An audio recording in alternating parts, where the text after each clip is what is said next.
সুনামগঞ্জ এক আসনে পাড়া মহল্লায় ধানের শীষের জনমত গঠনের লক্ষ্যে নারীদের নিয়ে উঠান বৈঠক অনুষ্ঠিত হয়েছে।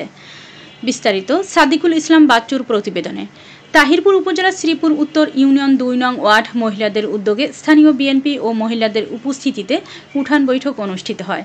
এ সময় উপস্থিত ছিলেন শ্রীপুর উত্তর ইউনিয়ন বিএনপির সাবেক আহ্বায়ক লইস মিয়া, তাহিরপুর উপজেলা বিএনপির সাংগঠনিক সম্পাদক মেহেদী হাসান উজ্জ্বল, ছাত্রদল সভাপতি রাসেল মিয়া, ২ নং ওয়ার্ড বিএনপির সভাপতি তারা মিয়া সহ অনেকেই। সুনামগঞ্জ এক আসনের ধানের শীষের মনোনীত প্রত্যাশী হাওর বন্ধু কামরুজ্জামান কামরুল বক্তব্যে বলেন, বিএনপির ভারপ্রাপ্ত চেয়ারম্যান তারেক রহমানের ৩১ দফা আপনাদের কাছে পৌঁছে দিতে আমি এসেছি। আমরা নারীদের অধিকারের মধ্য দিয়ে আগামীর বাংলাদেশ ঘুরে দাঁড়াবে। আপনাদেরকে নিয়ে আমাদের ভারপ্রাপ্ত চেয়ারম্যান জনাব তারেক রহমান সাহেব বলেছেন, নারীদেরকে ক্ষমতায়ন করতে হবে, দেশকে এগিয়ে নিতে হবে, দেশকে উন্নতির দিকে নিতে হলে। যেমন সব বারবার বলেন, আমরা মহিলাদেরকে ক্ষমতায়ন করব, মহিলাদেরকে আমরা পাওয়ারে নিয়ে আসবো, মহিলাদেরকে আমরা উন্নয়নের জন্য যা যা করতে হয় মহিলাদেরকে নিয়ে করবো।